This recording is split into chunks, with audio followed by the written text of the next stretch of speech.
Yeah, welcome back to the session. We are starting with more substantive contributions of Karl Marx. We are beginning with a discussion on his intellectual influences on Karl Marx when he began to think about a host of issues that was affecting his time in the society. So I hope you remember that in yesterday's class we had a very brief overview of the person, his family life, his personal life, and the kind of the major features of his intellectual contribution. Marx, as we discussed yesterday, is a very extremely important social thinker who was a political activist, who was a philosopher, who was an economist, who was a sociologist. So somebody unlike any other social scientist or social theorist of his time or even after that. Marx was as an extraordinary person, extraordinary intellectual figure. So that is why, as we are going to see in the coming classes, the contributions of Karl Marx, the kind of ideas that generated by Karl Marx are even now extremely relevant. So in this class, we are going to understand the kind of intellectual influences on Karl Marx. What were the ideas, what were the theories that really shaped Marxian thinking, or what were the kind of intellectual atmosphere in which Marx really developed his theories. You know that no theorist is able to, or no theorist simply comes up with his own ideas which are completely uninfluenced by others. Every thinker, for that matter, reflects over, critically engages with a series of ideas and theories and then arguments of his time, and then improvise upon them, critically engages with them, and then come up with his own arguments. So in the case of Karl Marx as well, there has been a series of major intellectual traditions or major philosophical arguments that were raging at his time, and Marx really very creatively responded to these debates, and that is the reason why Marx was able to come up with his own original contribution. So it is extremely important that we get some fair idea, some basic idea about the kind of intellectual background, intellectual atmosphere of Marxian time. So he has had very systematic or very intense engagement with vibrant debates in philosophy, history, politics, and political economy in Berlin, France, and England. And as we have seen in the previous classes, the time that we are discussing, the 18th and 19th century, really represents a very unique period in the history of Europe. It is a period that has seen quite a lot of social, economic, and political discussions and debates, and a host of major changes, host of very extremely sweeping transformations in the European history. So Marx was able to very creatively engage with, Marx was able to very creatively reflect upon the kind of debates that took place in a series of disciplines, including philosophy, history, politics, and a host of other disciplines in many of the European countries. So he became interested in the emerging fields of political economy, the kind of the field that looks at the connection between politics and economy, not in economics in a very rather strict sense of the word, and economics through the writes of Adam Smith, David Ricardo, and Friedrich Engels. And Engels, as we discussed in the previous class, became his lifelong companion, lifelong intellectual benefactor, intellectual contributor, and Friedrich Engels plays a very important role in the academic as well as personal life of Karl Marx. And one of the most important influence on Karl Marx is this philosopher George Hegel, whom we are going to discuss. And Marx was also heavily influenced by neo-Hegelians and anarchists, whom we are going to see in down the line. So these are the at least three major intellectual strands that influenced Marxian thinking during his time. So his engagement with anarchists. Anarchism, it always rings a very negative sense. We usually tend to think that anarchism is complete lawlessness. The anarchists are the people who really want absolutely no law, and which must allow any person to do whatever he or she wants to do. But anarchism as a philosophical tradition, anarchism as a kind of a particular ideology is much more deeper. It is a much more radical, and many times you can even call it as a romantic understanding about a completely emancipated state of being, a completely free form of existence in the world. And during Marxian time, anarchism was extremely important. Anarchism was extremely powerful as an ideology. So anarchism was one of the dominant revolutionary ideas of his time that argued against the domination of state, capitalism, private property, and so on, and imagined a more free, independent life for human beings. So most of the anarchists whom we are going to discuss, whether it is Bakunin or Proudhon and a host of other people, they believed that human beings are kept in the chains, and a host of institutions, including modern nation state and capitalism and private property, are really hindering the true spirit or the true freedom of human beings. So they vehemently argued that these man-made institutions need to be abolished so that human beings can live in a much more freer, independent world. And especially they were very much against private property, and they saw, or they identified state as a completely oppressive mechanism. They did not see anything positive about the state. They did not see anything positive about the economic system of capitalism. Rather, they argued that these institutions are imposing unnecessary restrictions on the freer life of people, which do not enable them to live their life as normal or completely independent, free human beings. So Marx had very serious discussions with Bakunin, and for example, he argued against you know that Marx, or we will discuss in the coming classes, that this industrial proletariat, or the workers, are the central category through which Marx envisions a revolution, or workers occupy the most central role in Marxian scheme of things, because they are the agents who will bring about a revolution. But Bakunin also wanted to include agricultural peasants, and the ideas about nature of the state. There was serious discussions and disagreements between Bakunin and Karl Marx about the nature of state. While Bakunin was vehemently against the very idea, Marxian understanding was much more nuanced. Another very important anarchist, and who also can be termed as an young Hegelian, was Proudhon, with whom again Marx had a series of engagement and very bitter rivalry, bitter forms of engagement through polemics. For example, Marx wrote a book, Poverty of Philosophy, as a response to Proudhon's work on the philosophy of poverty. So Marx, especially his younger period, he grew up as a person who very fiercely fought with, very fiercely engaged with the kind of arguments and theoretical debates that surrounded his life in Western Europe. So these strands of thought, especially anarchism and then Hegelianism, played a very important role in shaping his independent thinking. So Marx shares anarchist criticism of the limitations of representative democracy and the importance of decentralized participatory democracy as an alternative to centralized state. So as I told you, the whole idea of representative democracy and so this was one of the major themes of discussion, because these anarchists were extremely critical of the kind of democracy that was happening, because they argued that in the name of democracy it was always the rule of a few, and the vast majority of the people do not really get to represent themselves, and Marx had a series of engagements with them. For Marx and anarchists, the experience of participation in making social change is central. While there were a series of disagreements and then debates between Marx and anarchists, they also had a series of issues in which they found agreement. For example, both anarchists as well as Marx believed that social change is something that is a prerogative of human beings. Human beings are not, powerless entities who will simply flow along with the tide of social change, but rather they are the active makers of social change. So they believed that making social change is central.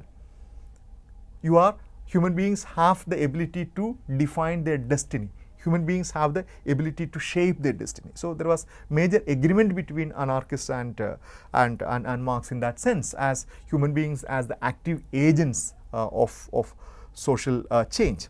And they also had very important consensus about the centrality of labor, labor as an identity, and as an identity forming activity for workers. So they placed so much of importance to the whole process of labor. Labor was never seen as an activity so that for which you are remunerated to meet your basic needs, but rather they identified labor as something more defining human character. And that is why they place so much of emphasis on labor unions. Liberation cannot be granted to workers, it must be earned by the proletariat themselves. So they, both of them, both Marx as well as anarchists, believed that the workers have a central role to play. Workers as a collectivity, workers as a group of people who occupy a very specific role in the society, they have an important role to play in defining the history of its time. So that is what they say, liberation cannot be granted to workers because it cannot be defined by the or defined on the terms set by others. Rather, they must be earned, or the liberation must be defined and it must be earned by the proletariat themselves. A very, very important revolutionary idea which has the potential to unsettle quite a lot of conventional and conservative understanding about society. Another very important or the most defining influence in Marxian life was this great philosopher George Hegel. One of the very difficult philosophers, one of the most complicated philosophers of modern period. So Hegel, Marx was extremely influenced by Hegel, especially during his early period. He identified himself as he was heavily influenced by this young Hegelians, a group of intellectuals who were influenced by Hegel's work. But later, Marx became one of his most stringent critics. And we will see that the kind of development, the kind of arguments, the kind of twists and then revisions that Marx provided to Hegelian thought. So in four main books, which are the Phenomenology of Mind, the Science of Logic, the Encyclopedia of Philosophy, and the Philosophy of Right, Hegel developed one of the most original, complex and obscure philosophical doctrines ever devised. And that is why Hegel is considered to be one of the most important philosophers of modern time. It was original, at the same time it was quite obscure, not very easy to understand. So Marx transformed Hegel's philosophy into an empirically based social science, decisively rejecting Hegel's idealism while retaining his reliance on dialectical analysis and applying it to the material world. So this particular point really captures the central relation between Marx and Hegel. So as I mentioned a bit early, Marx was heavily influenced by Hegel. He was earlier attracted and later he became its critic. At the same time, he borrowed certain ideas of Hegel and then he transformed certain ideas of Hegel in order to come up with his own original thesis, which is widely known as historical materialism or dialectical materialism. So we need to really specifically, very pointedly look at what are the specific points that Marx accepted and what are the specific arguments that Marx rejected. So Marx transformed Hegel's philosophy into an empirically based social science. So Hegel was a philosopher who presented quite a lot of abstract philosophical arguments, whereas Marx converted many of those ideas into empirically based social science. Marx was a philosopher, of course, but also as you will see, or as you might be aware, Marx was a social scientist who was able to transform his philosophical ideas into the theories of sociology, theories of economics, and the kind of a specific narrations on history. So while Hegel was a philosopher, Marx was a philosopher as well as a social scientist. And his social science was heavily influenced by the philosophical angles or philosophical contributions of Hegel. And he decisively rejected Hegel's idealism. So this is a point where we come across the kind of a fundamental conflict between, or fundamental disagreement between these two people. Marx was a materialist, whereas Hegel was an idealist. And we will see what do these terms mean in the coming classes. But this is a fundamental difference. Hegel was an idealist who gave primacy to ideas. He believed that social change takes place as a result of changes happening in the realm of ideas, whereas Marx believed that social change happens mainly because of the changes in the material conditions. So they are in the philosophical tradition, they are seen as kind of binaries, a kind of diametrically opposite concepts, while retaining his reliance on the dialectical analysis and applying it to the material world. And this dialectics is an extremely important methodology. It's an extremely important framework that Marx borrows from Hegel. And we will discuss what it means, but he rejects, Hegel was the proponent of dialectical idealism, whereas Marx was the proponent of dialectical materialism. Marx borrowed the idea of dialectics but rejected the idea of idealism. Marx combined his materialistic explanation of society with that of dialectics and provided and then presented this very fascinating theoretical explanation about social change, about the evolution of human society. It's a meta theory in that sense. It's an overarching theory. It's an overarching theory which has the, according to Marx, has the explanatory capacity to explain how human beings evolved, socially evolved and developed all these years, and what would be the course of action, what would be the trajectory of human civilization, human race in the future as well. So Marx, as a young Hegelian, was fascinated by his idealist philosophy. The ultimate conditions of human existence and development can be arrived at only through an examination of abstract philosophical categories. So this is the central idea of idealism. So Hegel argued that Marx, as a he belonged to what we understand it as a young Hegelian, a group of young scholars and intellectuals in Germany who declared themselves as the disciples or the people who are heavily influenced by Hegel's idea. So the argument is that the ultimate conditions of human existence and development can be arrived only through an examination of the abstract philosophical categories. So Hegel argued that the change in human civilization from a very primitive to that of the modern capitalist societies in Europe can be understood only by looking at the changes that happened in the abstract categories that govern human existence. And categories such as reason, existence and history were used to understand human existence, especially the close link between individual and society. So the Hegelian interpretation or Hegelian intellectual exercise revolved around understanding the reason, understanding these categories such as existence, history and reasons, how these ideas were developed. How these ideas were developed in different epochs in human history, and how these ideas provide a new worldview, or how these ideas provide a new perspective to the world outside. So it was a study, or it was an engagement with a set of ideas as elaborated by Hegel. And these ideas, important ideas, include that of reason, existence and history. And at the same time, while Marx was initially influenced by these ideas, later he became increasingly impatient with the idealist interpretation of the world. He began to become restless because Hegel's and even many of the young Hegelians gave primacy to the ideas, almost discounting or almost neglecting the kind of an empirical reality around them. Because for them, empirical reality is only a product of this kind of idealist categories. In Hegel's word, idealism consists in nothing else than in recognizing that the finite has no veritable being. For Hegel, true reality is embodied in that which is discovered through reason.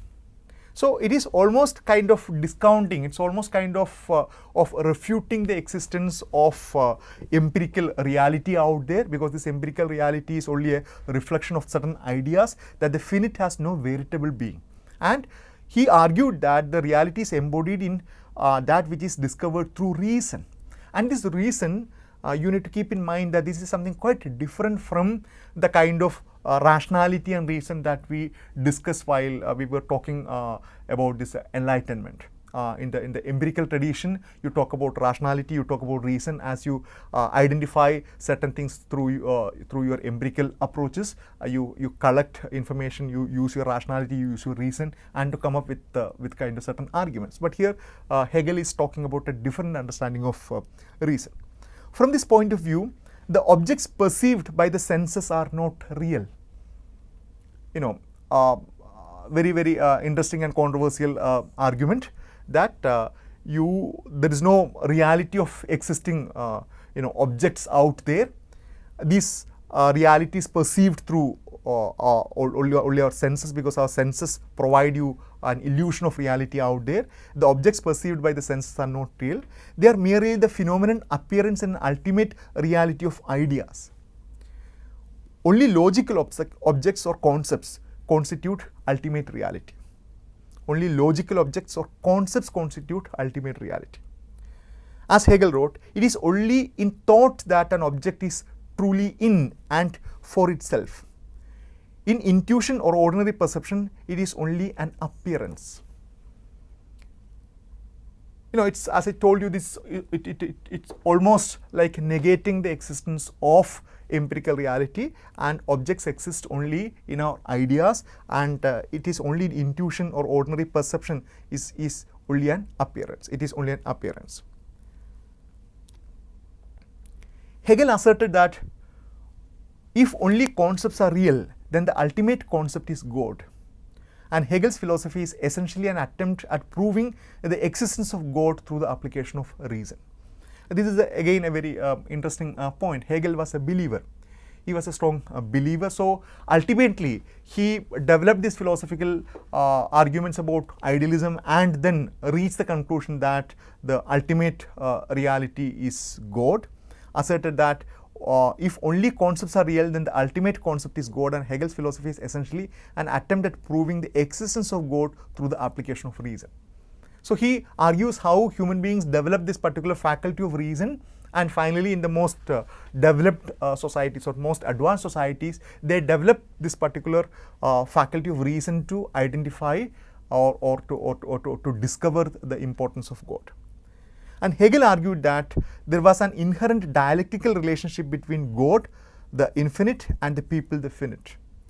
The essence of this dialectics is contradiction. Each concept implies its opposite, or in Hegel's term, each concept implies its negation.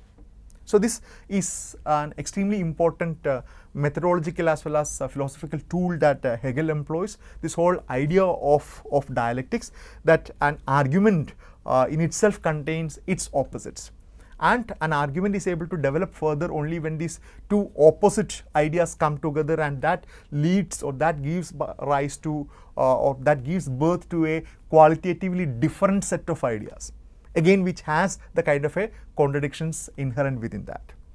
The essence of dialectics is contradiction. Each concept implies its opposite, or in Hegel terms, each concept implies its negation. Now, Marx completely rejected Hegel's assertion that finite or empirical phenomena are not ultimately real.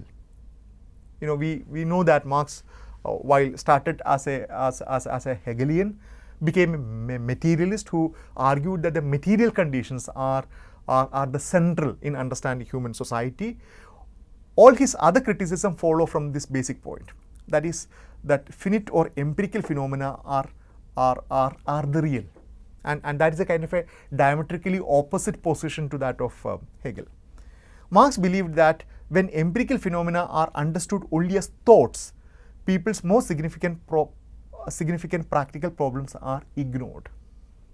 Because if you go by a Hegelian understanding, the real problems of people like poverty or exploitation or discrimination or injustice, so these actual problems will appear insignificant, because they can even be considered as unreal, because for Hegel these kind of empirical existence do not have any basis. Now, primacy of ideas over matter, this is another, as we discussed, this is another matter of contestation, Hegel's arguments about the centrality of ideas in shaping social change was unacceptable to Marx, who argued that ideas emerge from the concrete material conditions and has only secondary stature. And there is a very significant or very interesting debate about this whole idea of reason and spirit. So Hegel argued that especially the philosophers, the thinkers, they engage in critical reasoning about ideas, and they develop new ideas, and these new ideas are central in producing society on the basis of its own shape.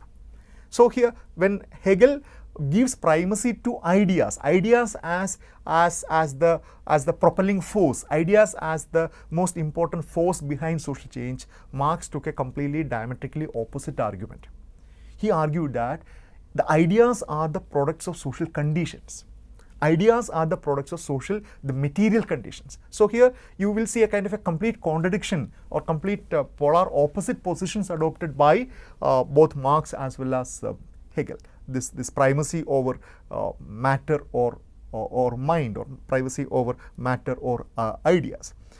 Hegel's arguments about the centrality of ideas in shaping social change was unacceptable. It was criticized, and Marx argued that ideas emerge from concrete material conditions. A very fascinating argument, an extremely important argument which you will come to appreciate in the coming classes, and only has secondary status. While Hegel believed that freedom from oppression exists when individuals change their consciousness, Marx argued that they arise from class differences and exploitation. Hegel's arguments about the slave and the master and the change of consciousness. And this is again a set of very fascinating discussions and debates about them. For example, Hegel believed that the freedom from expression exists only when individuals change their consciousness. He argued that the whole idea that human beings are or human beings are free or not is purely a function of your thinking. It's only purely a function of your consciousness. It has nothing much to do with the kind of true empirical reality in which you are embedded in. Okay, so you decide, your consciousness decides, or your consciousness plays a very important role in defining whether you are free or not. On the other hand, Marx absolutely disagreed with these arguments, and he argued that whether somebody is free or not, somebody is kept in a subjugated position or not, is an empirical reality. It has nothing to do with his consciousness of being free or not. Your status as a slave or your status as a serf does not change if you change your thinking. And this is very closely connected with quite a lot of spiritual arguments that you are able to change your life by changing the kind of thinking that you have. So a lot of the spiritual gurus, spiritual teachers would urge you to make fundamental changes in your thinking, with the promise that will bring about positive changes in your life. Whereas Marx had a completely different argument. Marx argued that until and unless your empirical situation changes, your thinking will not change, and your thinking cannot have a kind of a change or cannot have an impact that will alter your material existence. So Hegel's arguments about the slave and the master, this is an extremely important and very philosophically very deep argument about the identity formation between the slave and the master, or in other words it's known as the lord and the bondsman. So it talks about how the kind of a reciprocal identification, reciprocal understanding plays a very important role in providing identity to both the slave as well as the master. I am not going into the details. And the change of the consciousness. This is a quote from Marx. In a simple example, if people are alienated such that they have no control over their lives or the material things produced by the labor, they cannot end their alienation by changing their perception of reality or by praying for that matter. Rather, people must change the social structure in which they live. That is, they must make a revolution in this world rather than wait for the next world. And this particular quotation has also very interesting implications to Marxian discussion on religion, which we will take up in one of the coming sessions. So this is a very fascinating argument. He argues that if people are alienated such that they have no control over their lives or the material things produced by the labor, they cannot change, and for Marx that is the reality. If you think of a proletariat, if you think of a factory worker, somebody like Charlie Chaplin, whom we saw in the previous class in that film, The Modern Times, he cannot change his reality of being an alienated person simply by changing his thinking. Changing his thinking as being completely free does not make any change in his lived reality. His lived reality is heavily influenced by the kind of material condition in which he is implicated. He is a proletariat, he is a worker who sells his body, who sells his labor, and who is subjected to extremely inhuman conditions in the workplace.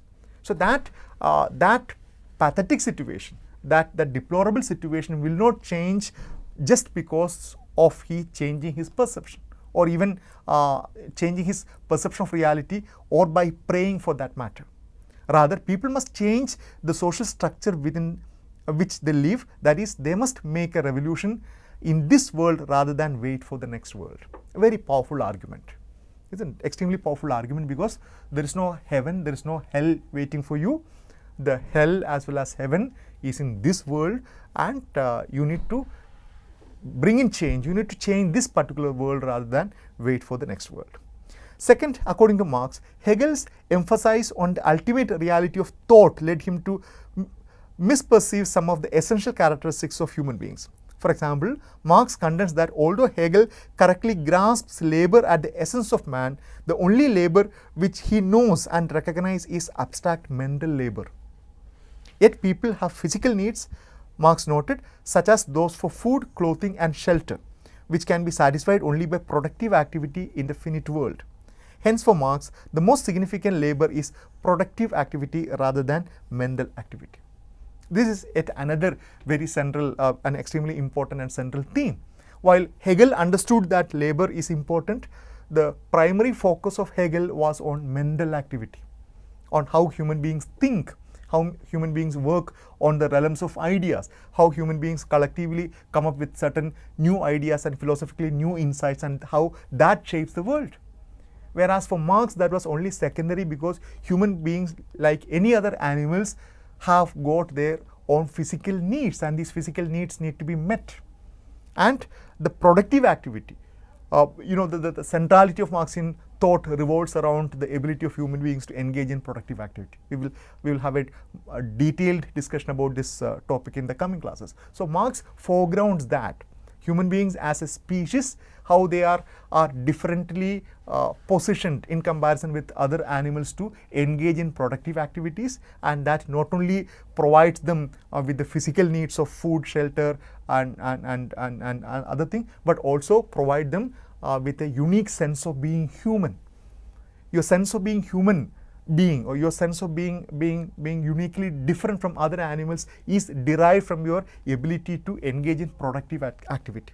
So this labor as productive activity was central to Karl Marx, in comparison with Hegel, who gave primacy to the mental labor, or to the activity of thinking.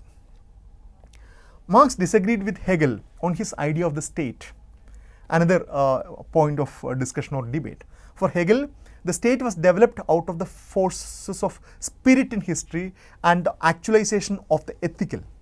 Marx criticized this argument that the state represents a theological embodiment of the spirit of human beings. Marx did not agree with these formulations.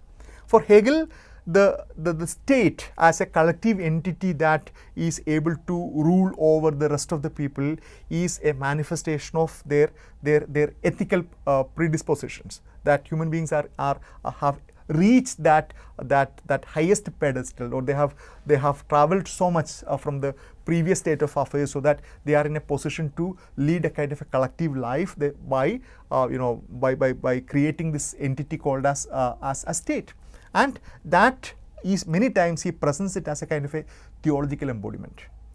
of the spirit of human beings as the highest form of human reason. Human reason has reached that highest position. And Marx completely rejects all these arguments. Marx has a completely different take on state that we will discuss later. So Marx rejected the religious motive that pervades Hegel's work. As I told you, Marx was an atheist, whereas Hegel was a believer. As noted earlier, Hegel denied actuality to the finite world to prove the existence of God, albeit a Christian God. And a person like Hegel, or for that matter, every philosopher of that particular time, if they had to conceive of a God, it has to be a Christian God. And Christianity, it really influenced their way of thinking, its sensibilities, its imagery, its theological ideas. All these aspects have fundamentally shaped the thinking of European philosophers during this particular time.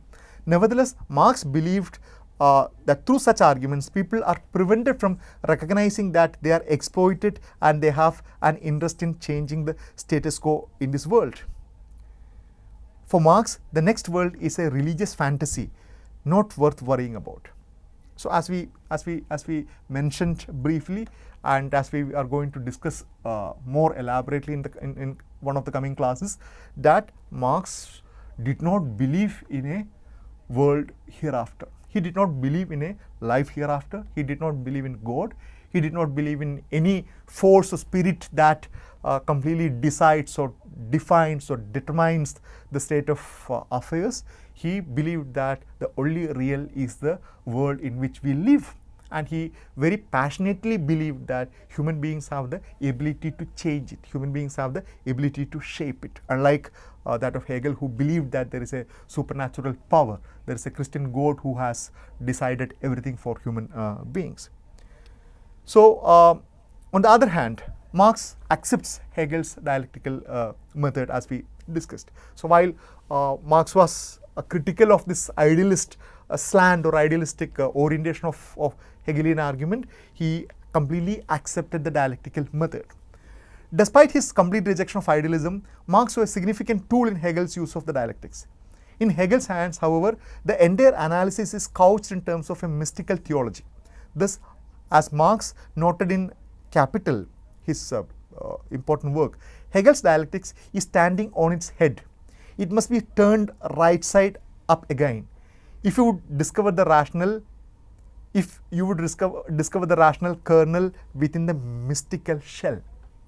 So, Marx uses this dialectical method, which was already developed by Hegel, but couched in a idealist language, and then argues that if the rational kernel of human society has to be retrieved, it must be retrieved from Hegel, because it is within a mystical shell. The entire philosophy of Hegel appears as if, or it is a mythical, it is encased in a mythical shell, and if you need to retrieve its rational kernel, you need to move beyond, or you need to move out of its mysticism. You need to move out of the idealism as propounded by Marx. And he used these dialectical methods in a materialist explanation that we will discuss in detail, how he used this logic of dialectics, that is opposite forces coming together to create a qualitatively new one, which again has inherent contradictions, as a kind of a continuous process. How he used this dialectical method in a materialist explanation is what we need to understand as his argument about historical materialism or dialectical materialism, which we will discuss in the coming class. And Marx also had very interesting engagement with other young Hegelians, one being this Ludwig Feuerbach, and in his book The Essence of Christianity, Feuerbach criticizes idealist philosophers such as Hegel's that equate the progress of humankind with the advance of spirit or abstract reason. So there are a lot of agreements between Hegel and Marx and Feuerbach, because both of them were critical of the excessive idealist orientation in Hegelian thought. So Feuerbach argues that the starting point of the study of humanity must be real people living in the material world. something very similar to that of Marx. People are natural beings. The real does not emanate from the divine, but from the nature. In fact, people project their real powers into the ideas of a god, creating a fantasy religious world of harmony and beauty, while their real world is one of pain and misery. So Feuerbach did not agree with the Hegelian understanding of God. Rather, he argued that human beings are projecting their positive qualities onto an entity called as God and then create such an entity. And they think that they are creating a fantasy, a religious world of harmony and beauty, while real world is one of pain and misery. So Feuerbach argued that the religion is in a way is an escape route. Human beings are projecting all their good qualities or all desirable qualities which they are never able to achieve into an imaginary entity, and call it as God, and then live in a real world of misery and difficulties. So Marx adopts much of Feuerbach's materialism, but contends that Feuerbach does not sufficiently comprehend the material circumstances can be altered through conscious social change. So Marx is extremely appreciative of Feuerbach's arguments about the primacy of material, but he argues that he does not really comprehend the innate logic of this material condition. And Feuerbach approach is ahistorical, for he posits an abstract human nature that exists outside society and does not understand that people change as society changes.